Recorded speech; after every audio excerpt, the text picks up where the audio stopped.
నమస్కారం, welcome to I dream ధర్మ మార్గం కార్యక్రమానికి స్వాగతం. నేను మీ విజిత.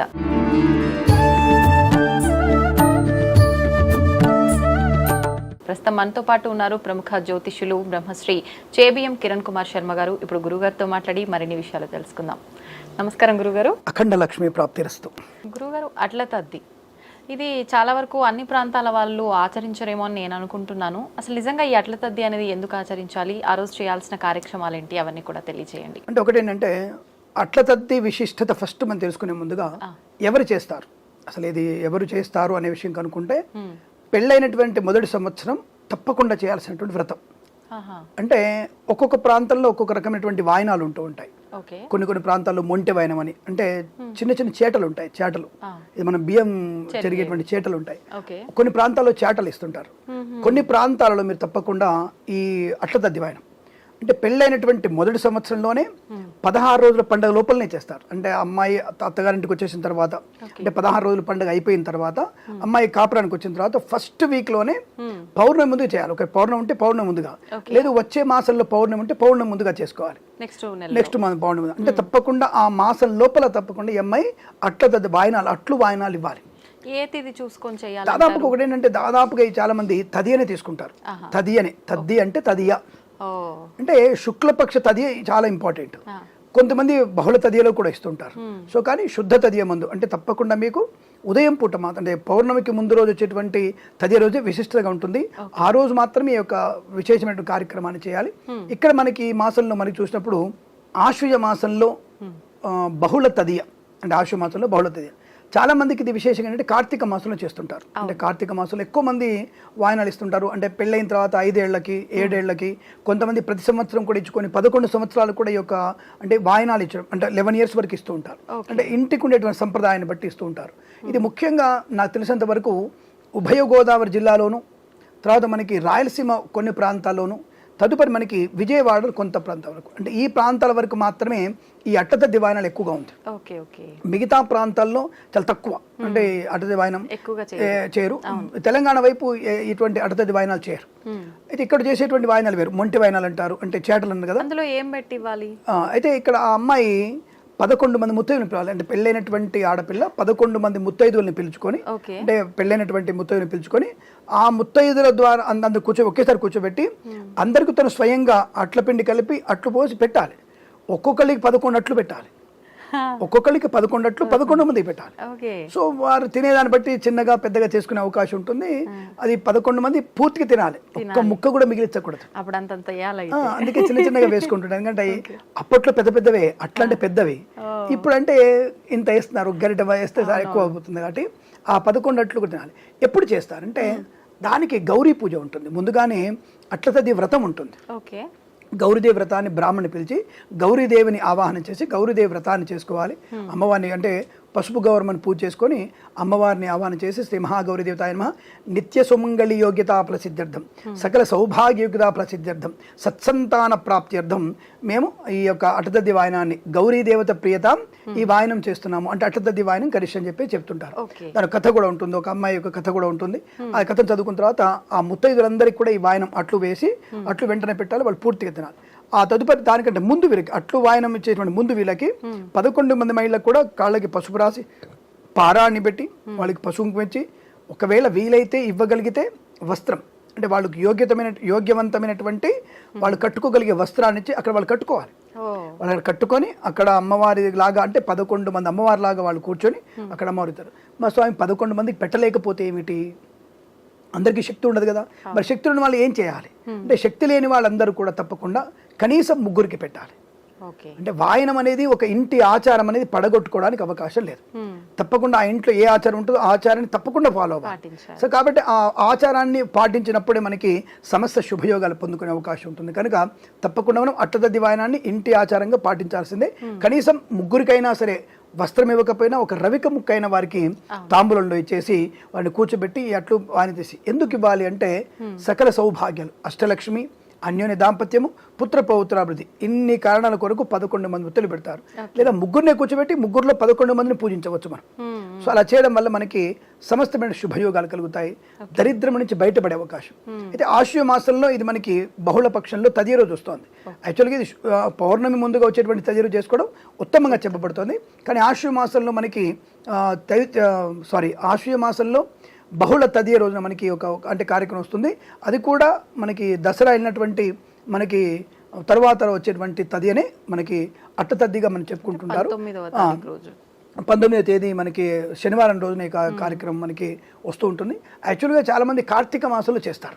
అంటే కార్తీక మాసంలో విశేషంగా చేస్తారు. అంటే సత్యనారాయణ వ్రతాలు, తాంబూల వ్రతాలు, ఫలదాన వ్రతాలు, అలాగే అట్లతద్ది కూడా చేసుకునేటువంటి సంప్రదాయం కార్తీక మాసంలో కూడా ఉంది. కానీ ఈ సంవత్సరం మనకి అక్టోబర్ 19వ తేదీ మనకి అట్లతద్ది కార్యక్రమం. ఆ రోజున దీర్ఘ సుమంగళ యోగ్యత పొందడానికి, కడుపు పంట బాగా ఉండడానికి తప్పకుండా ఈ యొక్క అట్టతద్దిన వ్రతాన్ని చేయాలి. దానివల్ల సమస్తమైనటువంటి అమ్మవారి అనుగ్రహంతో అష్టైశ్వర్య ప్రాప్తి పొందడం ఖాయం. తప్పకుండా ఇది నమ్మడం వల్ల శుభాలు జరుగుతాయి. అయితే గురుగారు, ఇప్పుడు ఇది సంతానం కోసం, సౌభాగ్యం కోసమే చేసుకునేది కాబట్టి ప్రాంత ఆచారం లేకపోయినా, కుటుంబ ఆచారం లేకపోయినా ఇష్టంగా ఎవరైనా చేసుకోవాలనుకుంటే చేసుకోవచ్చు అంటారా? ఇక్కడ ఒకటి గుర్తుపెట్టుకున్నామ్మా, ఇంటి ఆచారం లేనప్పుడు పనికిరాదు. ఇంటి ఆచారం అనేది కంపల్సరీ.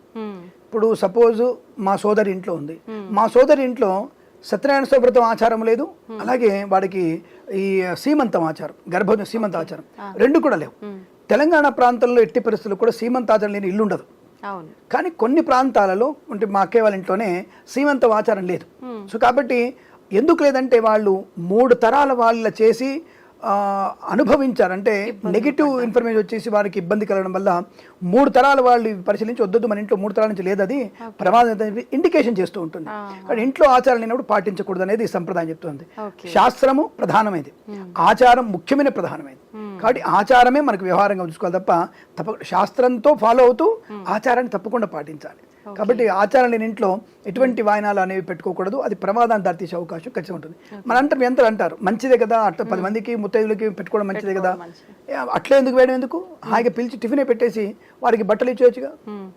ఆచారంగా ఉన్నప్పుడు నీకు సరదాగా ఉన్నప్పుడు పిలుచుకొని వాళ్ళకి బట్టలు ఇచ్చేసి కాస్త అట్లా వేసేసి డైనింగ్ టేబుల్ పెట్టి శుభ్రంగా పెట్టొచ్చుగా. అంటే పారాన్ని ఇచ్చి పెట్టడం అనేది ఆచారం, సరదాగా పిలిచి వాళ్ళకి గిఫ్ట్ గా వస్త్రాలు ఇవ్వడం అనేది ఎంజాయ్మెంట్. సో మీరు సరదాగా ఉండడానికి అలా ఇచ్చుకోండి, నో ప్రాబ్లం. కానీ గౌరీ వ్రతాన్ని ఆచరించి అమ్మవారి ప్రీతి కొరకు మీరు అటదది వాయనం చేసుకోవడం కరెక్ట్ కాదు, ఆచారం లేకపోతే అది అరిష్టాన్ని కలిగిస్తుంది. ఇప్పుడు ఈ అట్ల కాన్సెప్టే ఎందుకని, దీనికి ఏమైనా స్టోరీ? అది ఒకటేంటంటే అట్లు అనేది ఎందుకంటే మినపపిండి, బియ్యపిండి మిళితైనటువంటి ఒక ఆహారం, అది భోజనం. అది దానివల్ల ఏమవుతుందంటే అమ్మవారికి ప్రీతి అనేది అర్థం. అమ్మవారికి ఆ గౌరీదేవికి ఇష్టమైన పదార్థం. ఈ మాసంలో అంటే ఆశ్వయుజ మాసంలో చాలా చలిగా ఉంటుంది కదా, అందుకే ప్రదోష కాలంలో చేసుకుంటారు. కాబట్టి ఆ సమయంలో వేడివేడిగా ఆయన పెడితే కడుపు చల్లగా ఉంటున్న భావనతో పెట్టారు తప్ప మినపపిండిని ఆ యొక్క బియ్యపిండిని కలిపి పెట్టే పదార్థం కాబట్టి అమ్మవారికి ఇష్టమైనదిగా ముత్తైదులు పెడుతున్నారు తప్ప అది ఆరోగ్యవంతమైనటువంటి భోజనం. కాబట్టి అది హాయిగా మనం దాన్ని స్వీకరించడం తప్ప ఇతిబిద్దంగా అమ్మవారికి ప్రీతి కాకుండా వేరే పెట్టవచ్చా అంటే ఆ రోజున లడ్డులు పెట్టవచ్చా అనేది లేదు అక్కడ. అట్లు మాత్రమే చెప్పారు, అంటే అమ్మవారికి ఆ రోజున ప్రీతి అనేది కాబట్టి అట్లు పోయమని చెప్పారు. అంటే దాని ఏంటంటే అనేక ఇక్కట్లు తొలగిపోతాయని అట్టతద్ది అంటారు. అనేక ఇక్కట్లు తొలగిపోవడానికి అట్టతద్ది వాయనం ఇవ్వమని చెప్తుంటారు. ఇది ఆచార వ్యవహారాలు, ఇవన్నీ కూడా ఆచారం వ్యవహారాలు కాబట్టి పాటించడం మంచిదే, దానివల్ల నష్టమేం లేదుగా. అలా చెప్పేసి ఆచారం లేని వాళ్ళు పాటించడం అనేది కరెక్ట్ కాదు. కాబట్టి ఆచారం ఉన్న వాళ్ళు తప్పకుండా పాటించి అమ్మవారి అనుగ్రహాన్ని పొందుకోవచ్చు. అయితే ఇప్పుడు కొంతమంది 11 సంవత్సరాలు 5 సంవత్సరాలు అలా చేస్తారన్నారు కదా, అది మనం అట్లా స్వతహాగా మనకి మనం అనుకోవడములా లేకపోతే నిజంగా అన్ని సంవత్సరాలు చేయాలని రూల్ ఏమైనా ఉంటుందంటే? అంటే వారి ఇంటి చెప్పాం కదమ్మా, ఇవన్నీ కూడా ఇంటి ఆచారంగా ఒకసారి చేసుకోవచ్చు, ఒకసారి చేరే వారు కూడా 3, 5, 7, 11 ఇలా చేస్తుంటారు. 3, 5, 7, 11 వారాలు 11 సంవత్సరాలు చేస్తూ ఉంటారు. కొంతమంది మొదటి సంవత్సరమే దాన్ని స్టాప్ చేస్తారు. అంటే పెళ్లి కూతురప్పుడే అండి, మాకు కొత్త పెళ్లి కూతురప్పుడే మాత్రం తప్ప ఇంకొకటి లేదని చెప్తారు. అలా కూడా చేసుకునే వాళ్ళు ఉంటారు. అది ఇంటి ఆచారాన్ని బట్టి ఉంటుంది. సో లెక్కలు ఇప్పుడు మనకు రాహుకాలం దీపం పెట్టుకుంటాం, మనం మొక్కుంటాం, 3 వారాలు పెడతాను, 5 వారాలు పెడతాను మొక్కుంటాం. అలాగే ఇది కూడా ఆ ఇంటికి ఉన్నటువంటి ఆచారం, అంటే పెద్దవాళ్ళు వాళ్ళ అమ్మమ్మలు, తాతయ్యలు, ముత్తాతమ్మలు అలా ఇలా చేశారు, దాన్ని ఫాలో అవ్వాల్సింది తప్ప మనం సొంతంగా పెత్తనం చేసేటువంటి కావు ఇవి. వాళ్ళ ఆచారాన్ని తప్పకుండా ఫాలో అవ్వాల్సిందే, దానివల్ల ప్రయోజనం. శాస్త్రాలకు విరుద్ధంగా ఏ పని చేయకూడదు, శాస్త్రంలో ఉన్నాయి కూడా నిర్లక్ష్యం చేయకూడదు, సాధ్యమైనంత వరకు పాటించగలిగి. శాస్త్రంలో పాటించలేనివంటి ఏమి లేవు, అన్ని పాటించగలిగే ఉన్నాయి. అది విషయం. తెలుసుకునే ప్రయత్నం చేస్తే ఈజీగా ఉంటుంది. తెలుసుకోకపోతే భూతద్దల్లో పెట్టి చూస్తే భయంగా అనిపిస్తుంది. ప్రతిదీ చేయగలము. ప్రతిరోజు పారాయణ పెట్టుకోవాలి. ప్రతిరోజు భగవన్ నామస్మరణ చేయాలి. ప్రతిరోజు ఒకటే పూట తిని రెండో పూట అల్పాహారం చేయాలి. మరి మిడ్ నైట్ బిర్యానీలు, బ్రేక్ఫాస్ట్ బిర్యానీలు అన్నప్పుడు దానికి మేము ఏం చేయగలుగుతాం? అనారోగ్యాన్ని తెచ్చుకునేటువంటి సంప్రదాయం కావాలా, ఆరోగ్యవంతమైన సంప్రదాయం కావాలా? ఆరోగ్యవంతమైన సంప్రదాయం ఇచ్చేది ధర్మశాస్త్రం మాత్రమే, సనాతన ధర్మం మాత్రమే. ఇంకొక ధర్మంలో అటువంటివి లేవు.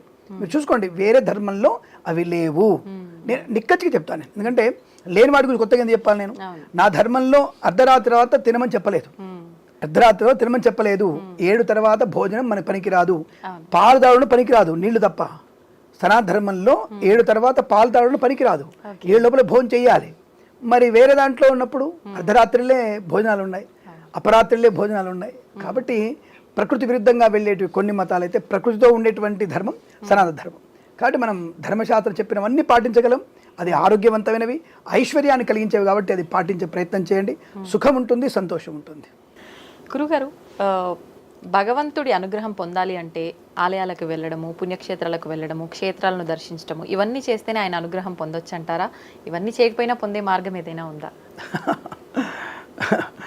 నమోస్తనంతాయ సహస్రమూర్తయే సహస్రపాదా క్షిరోర్బాహవే సహస్రనామ్నే పురుషాయ శాశ్వతే సహస్రకోటి యుగధారణే నమః. మనకి ఒక సహస్రమైనటువంటి అనంత రూపమైనటువంటి ఆ వ్యక్తి ఇక్కడ లేడా అంటే, యాంకర్ రూపంలో కూడా దేవుడు ఉన్నాడు, కెమెరామెన్ రూపంలో కూడా దేవుడు ఉన్నాడు, ఎక్కడైనా దేవుడు ఉన్నాడు. మనకి సర్వదేవ నమస్కార కేశవం ప్రతిగచ్చతి.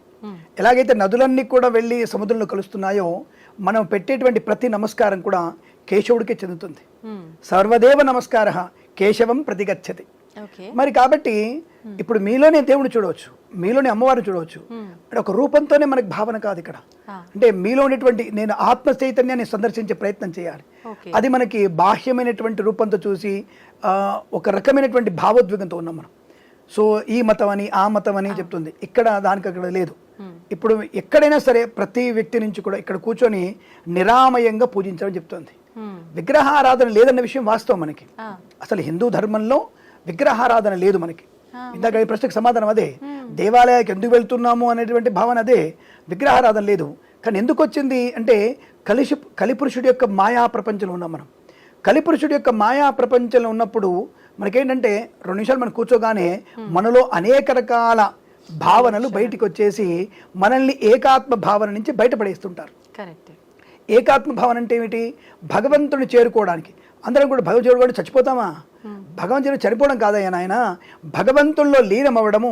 ఆయనకి మనం సపోర్ట్గా ఉంటే ఆయన మనకి ధైర్యాన్ని, స్థైర్యాన్ని కలిగించి మనలో దైన్యాన్ని పోగొడతాడు. ఆయన నీ ఉద్యోగం చేసుకోమంటాడు, నిన్ను కాపురం చేయమంటాడు, నిన్ను ప్రేమించమంటాడు, పిల్లని కనమంటాడు, చదువుకోమంటాడు, ఉద్యోగం చేయమంటాడు. ఆయన ఏమి టక్కన వచ్చేసి రాగానే మనం ఏమి శృంగేరి చిన్న స్వామిలం కాదు, లేదా కంచి శృంగేరి చిన్న స్వామిలం కాదు. మనం వెంటనే పిలిచి మనకి సన్యాస దీక్ష ఇవ్వడానికి. అది మహాపరమ పూజ్యమైనటువంటి ఆస్థానం. అది అక్కడికి మనం చేరుకోవాలంటే ఎన్నో పుణ్యజన్మల మనకి పవిత్రత ఉండాలి. సో కాబట్టి దేవుడే వెంటనే అందరికి సన్యాసం ఇచ్చేసి నాలో కలుపుకోడు, అయితే చంపేసి మోక్షం ఇస్తానని చెప్పి చంపాడు. నీలో ఉండేటువంటి అహంకార తత్వాన్ని, అనేకమైనటువంటి కల్మషాలని తీసివేసేగలిగే శక్తి ఉంటుంది. దాని ఏకాత్మ భావన అంటారు. ఆ భగవంతుడు లీనమవడం అది అర్థం. అయితే ఇప్పుడు మీరు అడిగిన ప్రశ్నకి దేవాలయానికి వెళ్తేనే అవుతుందంటే, ఎందుకు దేవాలయాలు? మరి అక్కడ వచ్చేసి స్వయంభూగా వెంకటేశ్వర స్వామి, ఇక్కడ పీఠం మీద భ్రమరాంబికా సమేత మల్లికార్జున స్వామి, ఇక్కడ యాదగిరిగుట్ట లక్ష్మీ నరసింహేశ్వరుడు, వేములవాడలో రాజరాజేశ్వరుడు. మరి వీళ్ళందరూ ఎందుకు స్వామికి వెళ్ళబడ్డారు? ఎందుకంటే ఇక్కడ కలిమాయలో ప్రభావం చేత కాముకమైనటువంటి భావనలు మనలో బుర్రలోకి వచ్చేస్తాయి. ఎందుకు ధ్యానం చేసుకుందాం కూర్చున్నాను అనుకోండి, ఎవరైనా సరే, you just try your self. ధ్యానంలో కూర్చుంటే ఫస్ట్ మనకు వచ్చేవి నెగిటివ్ ఆలోచనలు, నెగిటివ్ భావాలు. ఆడ కానీ మగ కానీ వాళ్ళకి వచ్చేవి నెగిటివ్ ఆలోచనలు. అంటే నాకు డబ్బు వస్తా రాదా, నన్ను వీడు ఎలా చూస్తున్నాడు, వాడు నన్ను అలా చూస్తున్నాడా, ఈ పిల్ల నా గురించి ఏమనుకుంటుంది, ఈ అమ్మాయి బాగుందా లేదా, ఈ అమ్మాయితో ఎలా ఉండాలి నేను, అంటే వక్రమైనటువంటి భావనతోనే మన యొక్క ఈ వాసనలు బయటకు వచ్చేస్తుంటాయి. అలా రావడం మంచిది. ఎందుకు? మనలో ఉండేటువంటి చెడు బయటికి వెళ్ళిపోతూ ఉంటుంది. అంటే బయటికి వెళ్ళిపోతే ప్యూరిటీ వచ్చేది మనకి. ఆ ప్యూరిటీ రావాలంటే చెడు అంతా బయటికి వెళ్ళిపోవాలి. మనం కూర్చోగానే ఆ ప్యూరిటీ నుంచి కలిసి తెచ్చేసుకోమో నాకు ఏదో వస్తుందని చెప్పేసి బయటకు వచ్చేసి ఏదైతే వీడు మనసులో ఉండదో నిజం చేయడానికి ప్రయత్నం చేస్తున్నాడు మనిషి. అంటే అమ్మాయిని అనుభవిద్దామని, అబ్బాయిని అనుభవిద్దామని, డబ్బు లాగేసుకుందామని, లేదా తప్పుడు పని చేద్దామని. మనుషులకి తప్పుడు మార్గంలో వెళ్ళేటువంటి వ్యక్తులు 100% ఉన్నారు. కుల మత వర్గ వర్ణ వేద లేకుండా 100% మంది నెగిటివ్ థాట్లో ఉన్నారు. ఇది నిజం. ఇటువంటి నెగిటివ్ థాట్లో నుంచి అంటే మీరు అనేక రకాలైనటువంటి ఈ ఇబ్బందుల నుంచి బయటపడడానికి మనకి విగ్రహారాధన ఏర్పడింది. అంతే తప్ప దేవాలయానికి ఖచ్చితంగా వెళితేనే మనకి పుణ్యం కలుగుతుంది, ఆ మోక్షం లేదండి. మన దేవాలయంలో, మన ఇల్లే దేవాలయం కదా, అసలు ఇంటిని దేవాలయం ఉన్నారు, ఇల్లే పరమ పవిత్ర దేవాలయం. మరి అటువంటి దేవాలయాన్ని వదిలిపెట్టేసి నేను ఎక్కడికో నేను తిరుపతి వెళ్తా, తిరుమలలో స్వామిని చూస్తా, ఎక్కడ చూస్తా, అక్కడ చూడడం వల్ల ఏంటి, ఆ తీర్థం యొక్క పవిత్రత, అక్కడ వెళ్ళడం వల్ల మనకి అనేక రకాల ఒక పాజిటివ్ వైబ్రేషన్స్, ప్రాంతం యొక్క ప్రభావం, యాదగిరిగుట్టల యొక్క ప్రభావం, ఆ కొండ మీద శక్తి మనలో ఇమిడ్చుకునే తత్వాన్ని, అన్ని దేవాలయాలకు వెళ్ళి మనం ఆ చైతన్యాన్ని పొందడం కోసం మనం దేవాలయ దర్శనానికి వెళ్ళాలి తప్ప దేవాలయానికి వెళ్తేనే మోక్షం వస్తుందా, అబద్ధం. దేవాలయానికి వెళ్తే మోక్షము అది ఎట్టి పరిస్థితుల్లో మీకు రాదు, అసలు దేవాలయానికి వెళ్ళాల్సిన అవసరము లేదు. అని మీరు వెంటనే కామెంట్ పెట్టవచ్చు, కిరణ్ శర్మ దేవాలయానికి వెళ్ళొద్దన్నాడు అని మీరు తమిళ కూడా పెట్టుకోవచ్చు. ఎందుకు వెళ్ళొద్దంటే కేవలం అక్కడ భగవంతుడున్నాడన్న భావంతో వెళ్ళకండి, అక్కడ చైతన్యాన్ని పొందడానికి, అక్కడ స్వామితో పాటుగా ప్రకృతి చైతన్యాన్ని పొందడానికి, ఆయా ప్రాంతాల యొక్క మనం అనేక రకాల తీర్థాలని స్నానం చేయడానికి, ఒక మంచి వైబ్రేషన్ పొందడానికి దేవాలయాలు వెళ్ళి పుణ్యక్షేత్ర తీర్థన, సముద్ర స్నానము, నదీ స్నానం కూడా చేయాలి. కానీ ఇంటికన్నా ముఖ్యమైన దేవాలయం ఇంకోటి లేదు. ఇంటిలోనే సమస్త వెంకటేశ్వర స్వామిని పూజించవచ్చు, ఆ శివయ్యను పూజించవచ్చు, దత్తాత్రేయుని పూజించవచ్చు, దుర్గమ్మను పూజించవచ్చు, సరస్వతి అమ్మని పూజించవచ్చు, లక్ష్మీదేవిని పూజించవచ్చు. ఇన్ని దేవతలు ఇంట్లో పెట్టుకొని అక్కడికి వెళ్ళడం ఎందుకు? అక్కడ వెళ్ళడం వల్ల ఉండేటువంటి ప్రయోజనం వేరు, ఇక్కడే చేయడం వల్ల ఉండేటువంటి భగవంతుని ఆరాధన ఇక్కడ చేయడం వేరు. నీ ఇంట్లో చేసే పూజ నీకు గొప్పది. నీ ఇంట్లో సహస్ర కమలార్చన చేయండి, నీ ఇంట్లో సహస్ర కుంభాభిషేకం చేయండి, నీ ఇంట్లో శ్రీసూక్త పారాయణం చేయించండి. అప్పుడు నీకు, నీ ఇంటికి, నీ మామకి, నీ తండ్రికి, తల్లికి అందరికీ కూడా ఒక వైబ్రేషన్స్ ఉంటాయిగా, ఆ మంత్ర ప్రభావం ఆ ఇంటికి నిండా ఉంటుందిగా. దేవాలయానికి వెళ్ళొద్దనడం లేదు, దేవాలయానికి వెళ్తేనే అనేక రకాల శుభాలు కలుగుతాయా అనేటువంటి భావనకి సమాధానం ఇది. కాబట్టి మీరందరూ కూడా ఇంట్లోనే దేవుడు తెలుసుకోవచ్చు. అంతకంటే ముఖ్యమైనది, నీ తల్లిదండ్రులు దేవతలు కారా, దేవుళ్ళు కారా, మాతాపితృ సమందైవం. ఒకవేళ గతించారు, సరే వాళ్ళు గతించారు, వాళ్ళ ఫోటో ఉందిగా, వాళ్ళ ఫోటోకి పోస్ట్ చేయొచ్చుగా, రోజు వాళ్ళు నమస్కారం చేసుకోవచ్చుగా. ఒక 10 నిమిషాలు అమ్మ నాన్న స్వర్గంలో ఉండండి, మీకు మా గురించి మీరు శ్రద్ధ పెట్టండి, మమ్మల్ని ఇంకేనా మాతో పని చేయని ఒక పని ధ్యానం చేశారా? అమ్మ నాన్న బతుకున్నప్పుడు వాళ్ళు కాళ్ళు నొక్కారా? రోజు వాళ్ళ కాళ్ళు నమస్కారం చేశారా? అబ్బే డాడీ బాయ్, మమ్మీ బాయ్ అంటే ముఖాన్ని వెనక్కి తిప్పకుండా మనం ముందు చెప్తున్నాం, మనం అది కరెక్ట్ కాదు, మన ధర్మం అది కాదు. రోజు మీ అమ్మ నాన్నకి నమస్కారం చేయండి. వారి ఆశీస్సులు భగవంతునితో వస్తున్నటువంటి ఆశీస్సులు ఇవి. కాబట్టి తప్పకుండా భగవంతుని కంటే కూడా పరమ పవిత్రమైన ఆశీస్సులు, కాబట్టి ఆశీస్సులు పొందుకొని బయటికి వెళ్తే తప్పకుండా మన శుభమే కలుగుతుంది. కాబట్టి ఇంట్లోనే దేవుని పూజ చేయండి, ఇంట్లో తల్లిదండ్రులను పూజ చేయండి, అనుకూలవంతమైనటువంటి శుభ ఆనంద ఐశ్వర్య ఆర్థిక ఉద్యోగ సంతాన వైవాహిక జీవన ఆనందం పొందవచ్చు. దేహమే దేవాలయం, మన ఇల్లే స్వర్గసీమ. కాబట్టి తప్పకుండా మీరు ఈ దేహంతో దేవాలయాన్ని పూజించండి, అనేక శుభయోగాలు కలుగుతాయి. అయితే ఇప్పుడు దీన్ని బట్టి చూస్తే మనం ఇంట్లో ఉండి పూజ చేసుకున్న అదే రకమైన భావన, ఫలితము, అనుభూతులు పొందవచ్చు అని అంటే హంగులు ఆర్భాటాలు చేసే పూజలు కూడా అవసరం లేదనే చెప్పాలి. మరి ఎవరు చెప్పారు? భగవంతుడు చెప్పాడు మీకు చాలా మంది, మీకు దేవుడు చెప్పాడు చేయమని చెప్పేసి.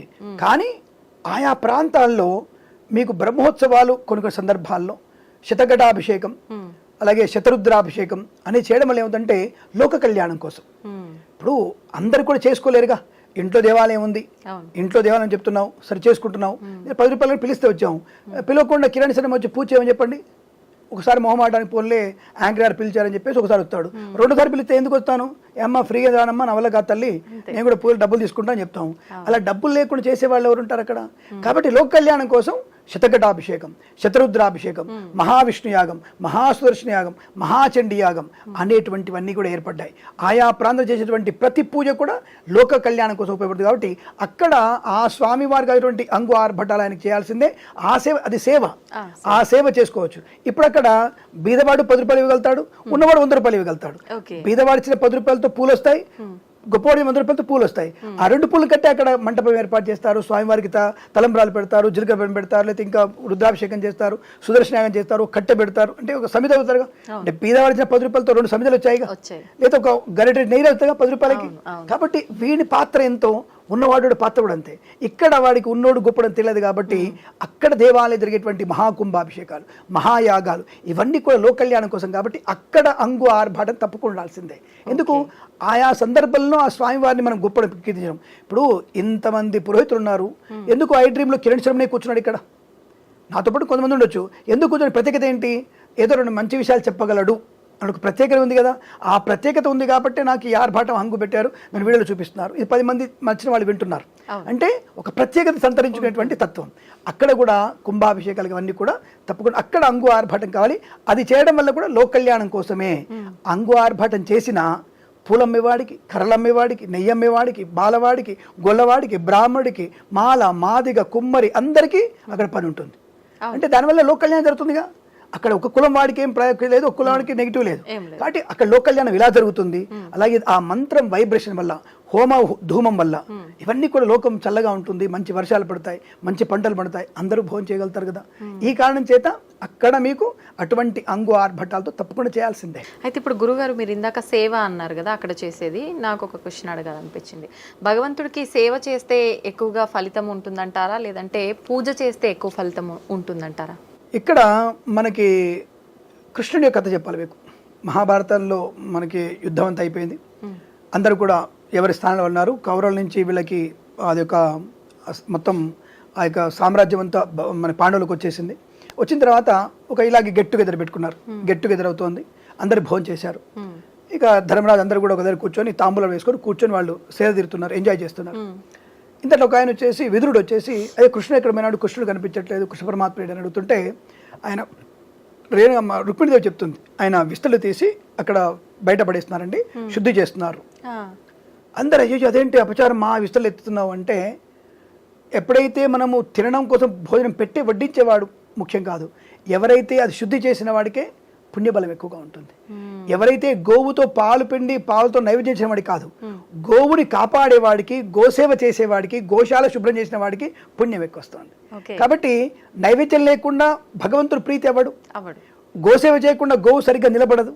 కాబట్టి గోసేవ ఎంత ప్రాధాన్యమైందో, ఆ ప్రసాదం ఉండేవాడు ఎంత ప్రాధాన్యత, ప్రసాదం ఉండేవాడు ఎంత ప్రాధాన్యత ఉందో గోసేవ చేయడం ప్రాధాన్యత ఉంది. కాబట్టి సేవకి ఉండేటువంటి విలువ సేవదే. ఇక్కడ సేవ అంటే భగవత్ సేవ వేరు, ఆ యొక్క సేవకుడి సేవ వేరు. కాబట్టి తప్పకుండా మనం ఆ గోసేవలు కానీ, భగవంతుడి సేవ కానీ, దేవాలయం ఊడడం వల్ల కానీ, చెత్త తీసేయడం వల్ల కానీ, అక్కడ నిజంగా చెప్పాలంటే అక్కడ పరిసరాలని పరిశుభ్రంగా ఉంచేవాడికే పుణ్యబలం ఎక్కువగా ఉంటుంది. కాబట్టి పరిసరాలన్నీ కూడా శుభ్రం చేయాలి. దేవాలయానికి వెళ్ళగానే మనం ఇక్కడ ఏది కనబడి చెత్త లాంటిది మన ఈవెంట్ మనకేం లేదు. ఆడవాళ్ళైతే కొంగుతో శుభ్రం చేయొచ్చు, నో ప్రాబ్లం. నువ్వు పట్టుచీర కట్టుకున్నా సరే కొంగుతో శుభ్రం చేయొచ్చు. ఏ భగవంతుడు నీకు అలాంటి 100 పట్టుచీరలు ఇస్తాడు. కండువా ఉంది మీ మగవాడి దగ్గర, పర్లేదు తీసేసి శుభ్రంగా ఊడిచేసి, దేనికోసం ఎత్తుక్కోవద్దు. చివరి ఖర్చీఫ్ ఉంది, చొక్కా ఉంది, ఊడిచేసి శుభ్రంగా ఊడిచేసి, నో ప్రాబ్లం. మగవాడైతే లోపల బనీన్ ఉంది, చొక్కా తీసి అక్కడే శుభ్రం చేసేసి, చొక్కా ఉంది లోపల బనీన్ ఉందిగా, అంటే అబ్బో నా డ్రెస్ పోతుంది అనుకో అక్కర్లా. అటువంటి కొన్ని లక్షలు ఇచ్చే అవకాశం ఉంటుంది. ఆ దేవాలయ సేవ చాలా ఇంపార్టెంట్, అదందరం మర్చిపోతున్నాం. ఈ కేవలం ఈ సేవలే, నేను పూలు తెచ్చిస్తా, నేను నెయ్యి తెచ్చిస్తా, నేను ఇంకోటి తెచ్చిస్తా అనేటువంటి భావన తప్ప, ఈ సేవ చేసిన వాడికి పుణ్యబలం చాలా ఉంటుంది, ఖర్చు లేనిది, అది ఖర్చుతో కూడుకున్నది. కాబట్టి అందరూ కూడా ఇక్కడ సేవ చేసేటువంటి భాగ్యాన్ని పొందుకుంటే చాలా మంచిది. మీరు చాలా మంచి ప్రశ్న అడిగారు, మీరు శుభం. మీరు కూడా చాలా చక్కగా ఆన్సర్ చెప్పారు గురుగారు. చాలామందికి కొంతమందిని చూస్తుంటాం పెద్ద పెద్ద క్షేత్రాలకి అట్లా సేవకు అని చెప్పి ప్రత్యేకించి కొన్ని రోజులు వెళ్ళి అక్కడ సేవ చేసుకొని వస్తుంటారు. అనుకుంటారు ఎందుకు వీళ్ళు ఇదే పనిగా పోతుంటారు, ఇక్కడ చేసుకోవాలంటే లేదా అంతంత దూరాలు ఎందుకు వెళ్తుంటారు, అదేదో దేవుడి పైన భక్తి ఉంటే పూజ చేసుకోవచ్చు, ఏదైనా చేసుకోవచ్చు అని. కానీ నిజంగా ఇంత ఉంది అన్నప్పుడు మన ఇంటి పక్కన ఉన్నటువంటి దేవాలయానికి సేవ చేయాలి. ఫస్ట్ ఇంటి దేవాలయాల్లో పరిసరాన్ని శుభ్రం చేయాలి. ఫస్ట్ మనం ఇంటి పక్కన ఉన్న మొక్కల్ని శుభ్రం చేయాలి. మొక్కలు దేవుడితో సమానం మనకి. వృక్షో రక్షతి రక్షిత. ఆ వృక్షాలని, మన చెట్లని మనం కాపాడుకుంటే, దేవాలయం చుట్టూ పరిరక్షణ మనం చేసుకోగలిగితే సమాజం బాగా ఉంటుంది, ఆరోగ్యవంతమైన సమాజం ఉంటుంది. ఆరోగ్యవంతమైన సమాజంతో మనం సంపూర్ణ ధనయోగం కలిగే సమాజం ఏర్పడుతుంది. ఆ ధనం వల్ల ప్రపంచంలో మనం మొదటి స్థానంలో ఉండే అవకాశం కూడా ఉంటుంది. చూడండి, చిన్న విషయం నుంచి పెద్ద విషయం వరకు మనం చెప్పగలుగుతాం. మనం ఆరోగ్యం అందుకే ముఖ్యమైనది. కాబట్టి మన చుట్టూ పరిసరాలని ఎంత అందంగా ఉంటుంది. అలాగే మన నోటి మీద చిరుమందహాసం, ఎప్పుడు చూడు మందహాసం, అలా ఉంటే చాలు. ప్రతిసారి మీ ముఖంలో చిరునవ్వు వస్తే చాలు, అద్భుతమే సృష్టించు. మనం లేవగానే మీరు చిరునవ్వుతో ప్రారంభం చేయండి. చుట్టూన పరిసరాలని, దేవాలయాన్ని శుభ్రం చేయండి. తప్పకుండా అమ్మాయి అన్నట్టుగా సమస్తమైనటువంటి శుభయోగాలు పొందుకోవడం ఖాయం ఖాయం ఖాయం. ధన్యవాదాలు గురువు. శుభమస్తు, ఆనంద సిద్ధిరస్తు.